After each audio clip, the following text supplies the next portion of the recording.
Hey. Hi, how are you? Great. I guess happy to be here. What's your name? My name is Eduardo. You can call me Eddie. It might be a little bit easier. Eduardo, that sounds Spanish? Well, it's Mexican. I was born in Mexico, but I grew up in America, now living here.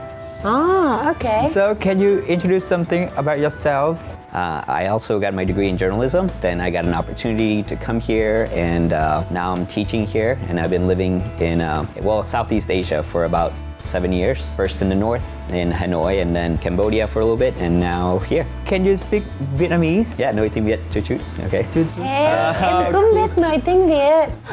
Well, I had like a wonderful show that I loved to do in America, but it was only part-time. It was just not enough to really keep me there. So what was your job when you in the US? So I had a part-time radio show that focused on like Latino LGBT issues. Oh. And I also got to teach them like about journalism, and I would teach them how to about storytelling and editing audio and video. That was my job in Chicago, but like I said, it was only part-time. Then the rest of my time I was working at Starbucks.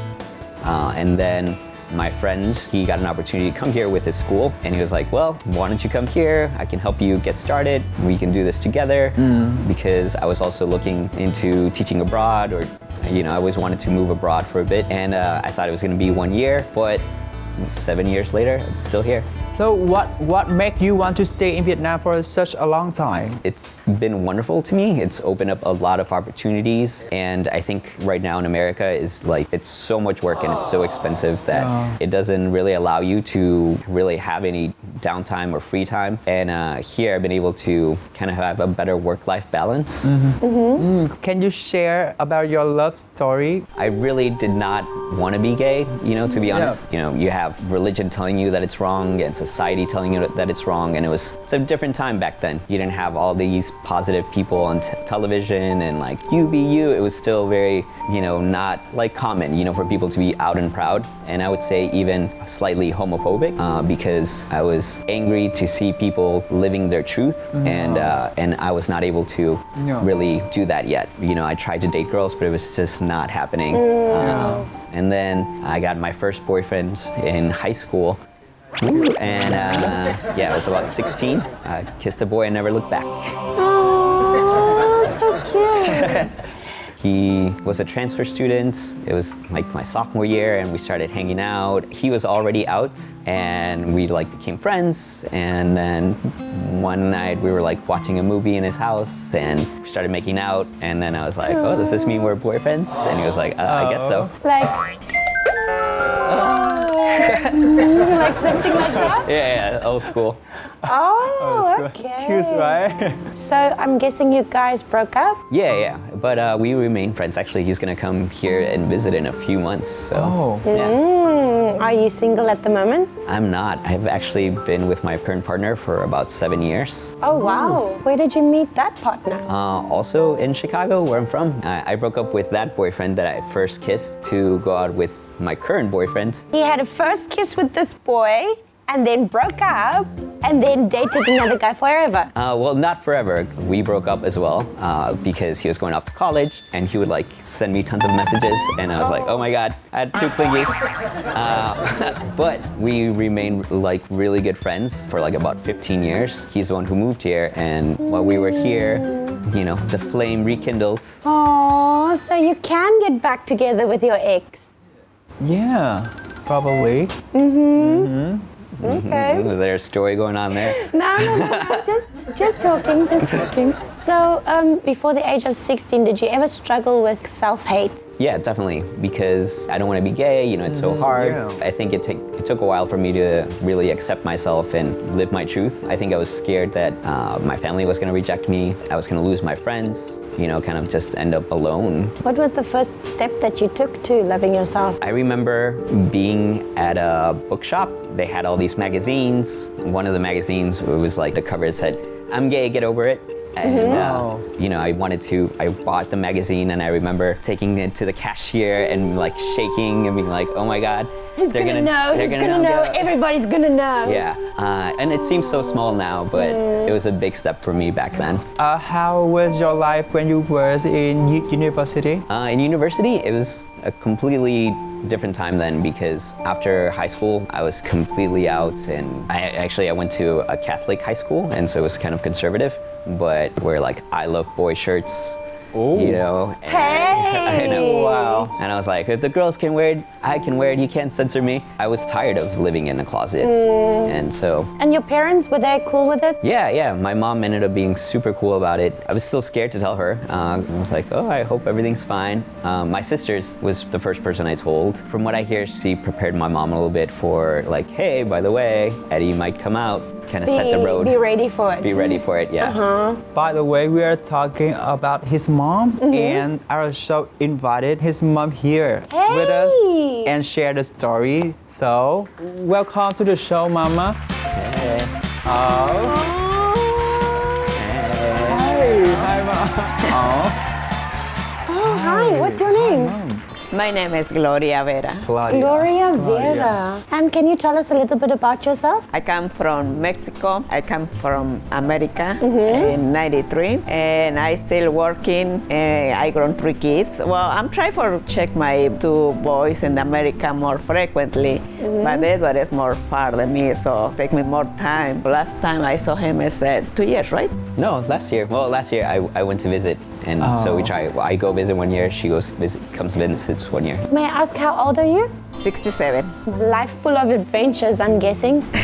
No, I'm still working too much for grown the kids, because my husband, father, and my kids, he passed away in the 88. So that means you were a single mother since the year 88. Yeah. That must have been hard on you guys. I got sister and brothers, but everybody is in Mexico. And here, there's only coming with my 3 kids. So I'm trying for coming more friendly, but strong at the same time. All the time, I say, I hold the hand of God. I have to coming out with these kids. And I think it's good people, my kids. What a wonderful mom, eh? Seeing her come out to move from Mexico to the States with 3 kids as a single mom, I'm like, if she can do that, like that set the standard. Like I can come to Vietnam by myself. It's in your blood. And I tell the kids, if I could do it with 3 kids, you could do it alone. Of course, you have your health and you have your arms and your legs. Yeah. So what's stopping And you you? got healthy, and you have to respect to everybody, and request everybody have to respect you. You have to work hard and be honest, because this is the only way I know for survive the life. Somebody give you the hand, and then don't forget, you have to give the hand to somebody more. I feel like you are quite an inspiration for other people, because I feel a lot of the older generations feel very strict within their own mindset. They don't want to open up to children, and they don't listen to them properly. For you to follow your children, listen to them, let them be who they want to be, is really a very inspiring message to other parents. Well, I think, there's my kids. He's journalist and teacher. My other son is a state police in Minneapolis Marine for 20 years. And my daughter is a naturist doctor. There's not like, father is lawyer and the kids come lawyers. There's their own decision, their own life. And I want to give my support to everybody, because there's like that, the life is like that. So when he was a boy, did you recognize he was different from the other boys? When he's little baby, he liked too much the Barbies. I had more Barbies than my sister growing up. Yeah. But we think because maybe he liked too much the girls. Okay. So we don't think he go for that way. But I remember one day, because I saw my son frequently more serious, and I asked, what happened with you? You okay? I'm okay. I said, there's no, because you don't be the same Edward I know. So you got some problems, I make some mistake. I want to know, you are my son. So one time when I come in for work, he have the table ready for dinner. He have flowers, candles, and everything. And I said, wow, that's for me? He said, yeah. but I want to talk with you first. So he stayed there and he want to talk, but he couldn't. So he write a letter, he finished, and he give me the letter, and he put the face like that. And when I'm finished the read, I can't speak, I can talk. I'm crying, and I saw him, and he see my eyes and say, I'm sorry, Mom. And I say, there's no I'm sorry. I love you the same. I give a hug, we hug, and I say, I love you anyway. Right now, only I want to tell you, I request the same they request to your sister and your other brother. You respect to everybody, and you have to ask for respect to everybody, to you too. I know a lot of friends, these gays, and they don't have home because the same family push out. I got my son and my body for 9 months. That's my blood. I ask to talk with your sister or your brother. Said no, with my sister, yes, but I'm feeling a little afraid for talk with my brother because he's a soldier. And I said, okay, don't worry, I talk with him. When I talk with him, he said, and what do you think? And I said, I can't think nothing. He thinks already. So I only give my support because he's my son anyway. I love him, same day I love you. He said, I'm sorry, Mom, that's right. So when he come in, he hold him.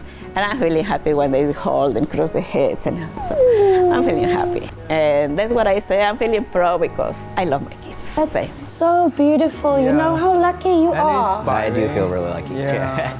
And you know what my favorite part is she didn't feel angry.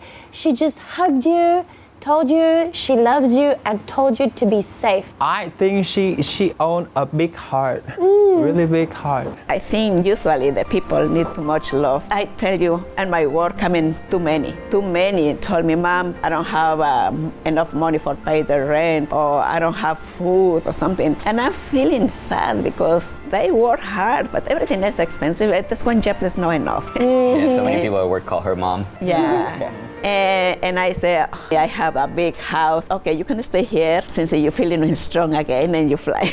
Like the birds, right? Like I have a nest and the bird come in one time with the wings open and go down. The mama can pick it up. So the bird go every day, but someday fly. Professional mother, that's what you are. So before you came out with your mom, have you ever feel so guilty because you are gay? Yeah, it took a while for me to be like, no, this is who I am. You know, I really tried to be straight and it was just not happening for me. If I want to truly be happy, I need to live my truth.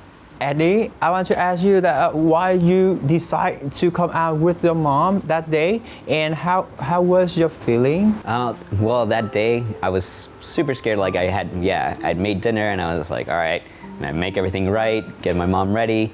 But then, the words were hard to come out. I still got too nervous to talk, and so that's why I decided to write that letter. I think the fact that you wrote a letter is probably one of the best ways to say something difficult to somebody else, because I think a lot of times when we have an argument with somebody or a problem with somebody, it's not exactly what you say to them, but how you say to them. Even some people have a problem with communicating, so they don't know how to say something, and a letter is something crucial that we easily forget to do. Usually when I have a problem with somebody, I also write a letter to them, because then I can really sit and think about what the problem is and I can express myself. If I'm angry or upset or something, I can't let the words come out. Maybe I start shouting, maybe I just cry, and we don't solve the problem. Like sometimes the word stuck here, so you cannot speak it out. I'm just curious because there was something happen to make you decide to come out with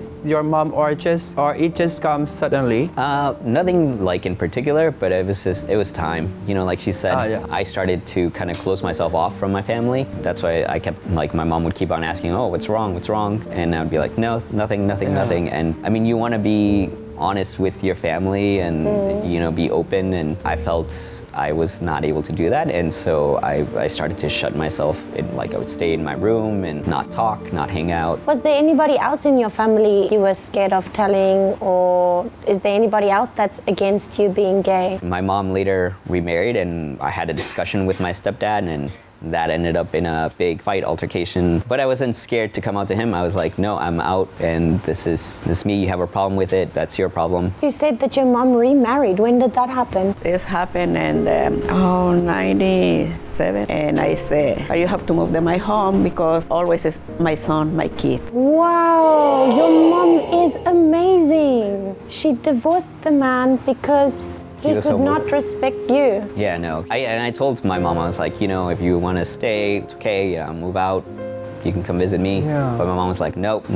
Like this is our house. Children come first. Yeah. Whoa. Yeah, I think Strong woman. you are so lucky because there are some mom that force their children to get out of the family because they are gay. That I don't understand because this is my blood. And any man that enters your life has to respect your children and the way they are. So I really respect you for making such a difficult decision. And you are an amazing, powerful woman. I'm very inspired by you, Miss. I think that is the power of independence. Yeah, I really feeling like hold the hand of God and go.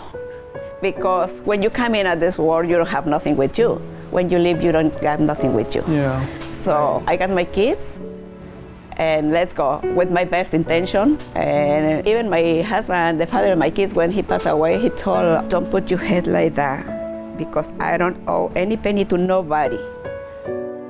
And I tell the kids, don't forget that. I keep my kids have to go. Because for me, that's gay, that's not a problem. It's the same, everybody. What is the problem? So. Right? Different. What is the problem of being gay? I saw too many gays got really good opportunities and there's really good position and all the bosses' positions. What is the difference? So everybody could make the same. Okay, let's continue. With your stepdad, can you tell me about your last conversation with your stepdad? So I had my boyfriend at the time, and we'd gone on vacation. So we were coming back late on a flight, and so I called my mom the night before, and I was like, "Hey, Mom, is it okay if we spend the night at the house because it's a late flight?" And she was like, "Yeah, of course." And then my boyfriend at the time and I spend the night, and then in the morning, my stepdad knocking on the door and flipping out and is there another man in there? He got really violent, Yeah. And so we're getting out. We picked up and left. I also wrote him a letter, but this was a very angry letter. Angry letter. Yeah, I was like, Write the letters in capitals. yeah, I was like, you're the most ignorant man I've ever met. Did you ever hear or see him again? I ran into him in the street one time, and we were just like, hey. Hey, bye. Okay, can you compare about the LGBT community in Vietnam and your home country, your hometown? In America, right now we've come a long way. I think before the only representation of the community was a gay white man, and I think that's changing. Now we have the stories of LGBT people of color. We've always been a diverse country, but for a long time we didn't allow those stories to be told, and I'm happy to see that change. Here, I had a friend who's a Vietnamese, and he had to come stay at our house too because his parents kicked him out. What I see happen here a lot is parents will be like, okay, you're gay, but you're still gonna marry a woman. They're kind of forced to live this double life. Well, I don't know too much in Vietnam here, but the only one that he told me exactly the family push the son or gay or lesbian. It's the same red heart and the same love. So why the family make hard time first? You never know how many people in the street make hard time to my family. I don't want to make hard time in my home. In my home, how to be sweet, how to be relaxed because we are the same. It's a safe zone. That's where the safe zone is. Yeah. Why? Home sweet home. Yeah, exactly. You see the little hens sometimes with got the little chickens and stand wings for cover everybody. The animals do it. Why the people don't do it? an animal can love, why can a person not love? Yeah. Is there one message that you could give to other mothers who might be dealing with like a different child? Is there a message that you can give to them to help them through the difficult process? Wow, there's only what can I tell the mamas especially, have to love the kids with the same passion they love the other kids. This is the Bible order that God say. So you are the first people have that baby inside of you and you take care. Why when it's grown and tell you, Mama, I'll be gay or lesbian, coming in the ugly dog? That's not true. That's not. Sometimes the more important, the more smart and sweet, that's what you don't want. Mm-hmm. You put this on the street, but it's the more sweet person you got in your life. So I think the mamas have to show the kids the same love and respect. Love and respect the baby that came out of you. Yeah, for me it is a bless. Yeah. You always want to feel proud because, oh, now he play, oh, now he eat, now he run. What happened in the future? Mm-hmm. It's their own life. It's not your life to control or anything like that. That's individual. Even when in my religion I tell my kids, I love you too much and you love me, but if you make a mistake, that's with God, you pay. I don't pay. Yeah. And the same with me. And that's only my responsibility to show him exactly respect and love. And be honest, you have to keep the best part of you and go. And don't feel afraid because God is with you. And always the mamas have to be more sweet things for the kids because tomorrow the kids you push out come and give you the hand. And with the other, sometimes you feel proud, oh, because he's a big lawyer. Maybe he forgot you. Oh, that's very deep message. You push out the person that has the big heart because they are gay, and then the one that you are so proud about, the lawyer, is the one that might forget you. And also, a strong message is that tomorrow is not promised. No. So this moment is what you have with your children. Yeah, exactly. So, Eddie, do you have any message to give to the LGBT community? You have to be yourself. I don't want to tell people like, oh, you must be out by this age, because I think you have to be aware of your surroundings and also be prepared for the worst, because I mean, I got very lucky, but I mean, there's lots of people who may not have a welcoming family, and you have to kind of feel your surroundings, but you know, just live your truth, because otherwise, I think that it hardens people when they're not being honest with themselves. And do you have any plans for your future? I guess, well, lots of plans. Well, I'm currently working on a book, actually. I'm also still producing videos, and I hope to also, I'm interested in starting a business that would help employ the LGBT community and help empower them as well. Hey, that's lovely, because I think a lot of LGBT members have difficulty being employed simply because they are gay and somebody doesn't want a gay member within their business, which is weird. Ideally, like my mom said, create a space where people can come in, get employment, build themselves up, and know that, you have a safe space here. Create a nest. A nest, yeah. Yeah. A nest. Because I'm creating my own nest too, yeah. Oh, well, it was really nice to speak to you and very lovely to speak to you. You really inspired me today.